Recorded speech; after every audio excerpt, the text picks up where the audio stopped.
Hi, I'm Christina and welcome to Soundwave TV. We're backstage at Soundwave Sydney, here with Bill from Mastodon. How's the tour panning out, Bill? Well, it's the second day, and it's panning out pretty well so far. We had a pretty good reaction last night, but it was, it was a little rusty.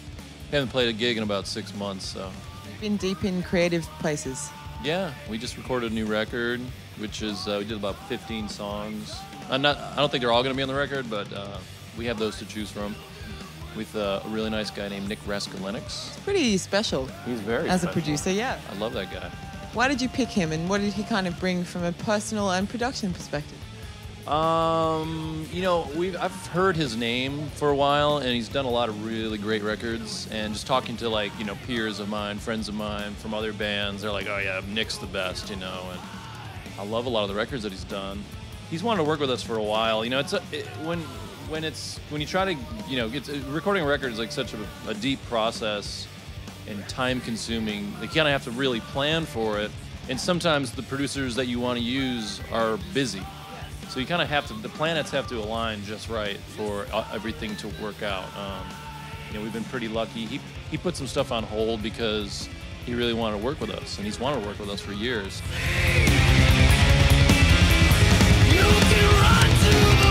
The new record, I did a lot of writing on this one, and we really worked super hard at kind of keeping it simple and not. There is some crazy mathy kind of stuff going on here. Intricateness. Intricateness, yes. But it is now. Yeah. Intricacy. Yeah. But there's a lot of really strong choruses and verses going on. It's a sing-along vibe. Oh yeah, for sure. There's a lot of that going on. Really catchy stuff that's really gets in your brain and gets just keep you hum along, sing along, and yeah. So it's cool. I really like it. We just got a track back from Scott Kelly from Neurosis, and he always sings on a song, and it sounds tough as nails. It's really exciting. I can't wait for it to reach the masses and people can hear it. Come to life. Come to life. Yeah.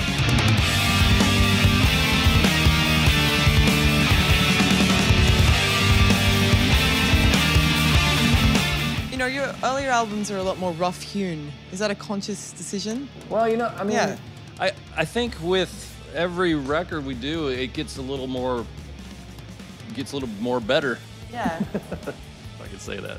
As in sound quality. If you listen to Kelliher of Mastodon or Life's Blood or something like that, I can hear all this stuff that not fuck-ups, but parts that aren't as good as they could have been, or just little minute things that are ooh, there's a little out of tune right there, or because that's just who we were back then, and that's the kind of money we had to. It's oh yeah, we have 3 days to record 10 songs in the studio. We have a budget of $800 or whatever, so get in there and record as fast as you can and get out. Now we have, it's, I don't want to say it's polished record, because that usually implies that something's really overproduced, you know what I mean? And I don't think it is. I still think there's working with Nick, he really has a vision. He was okay, with this song, I just want to have 2 guitars on it.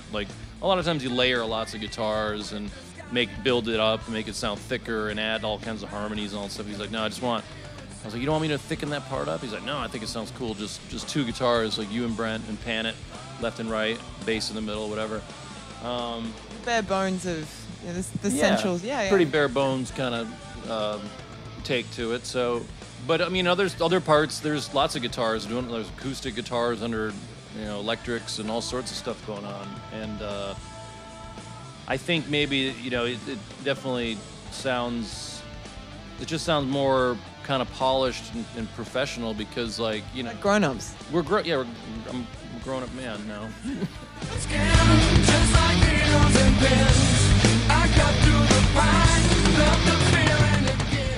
What would you say the sort of emotion through this one? Is it kind of hopeful or positive, or is it that too simplistic? I don't know. It's funny because when I first started writing some of the songs, I was playing it for Braun. He and I usually will write together, and we'll go down to the practice space every day and sit down there for hours and just try different things, bounce ideas off each other. But I was playing the riff for him, and he was like, "Yeah, it sounds really happy, like that riff. Like I don't know, if, like not in a bad way, but it just sounds really happy." He's like, "Are we happy?" You know what I mean? He's like, "Are we like happy now?" And I was like, "I don't know. I guess I was happy when I wrote the riff." I've known Braun since the early '90s.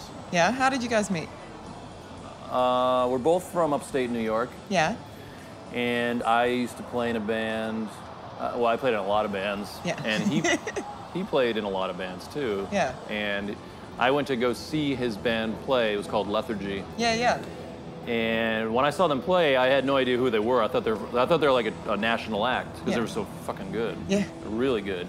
And then I heard they were looking for a guitar player, and I kind of just knew them from, you know, it's a really small town, you know, and got to know Braun just from going out and being in bands and going to the bars and whatnot. Yeah. And when they needed a guitar player, somebody said, "Oh, you should try out." And I was like, I can't play that stuff. It's super technical. Yeah. But I ended up trying out and got in the band, and I played with Lethargy for, I don't know, maybe 4 years or something. And then I moved down to Atlanta, which is, you know, 1,300 miles away.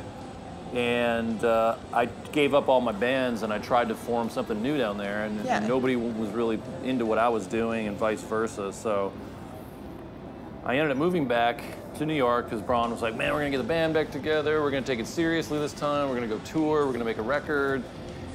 And when I got there, he ended up leaving that band to go play with Today's the Day. Yeah. And I said, "Man, take me with you.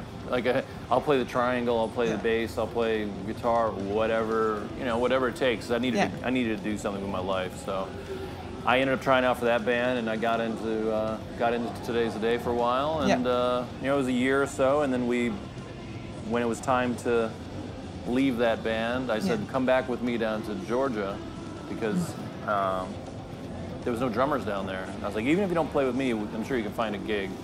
Yeah. And we met the other two dudes, and it's all history. That's the magic of Mastodon. Yep. Well, have an excellent Soundwave Festival. Thank you. And we look forward to hearing your record. Excellent.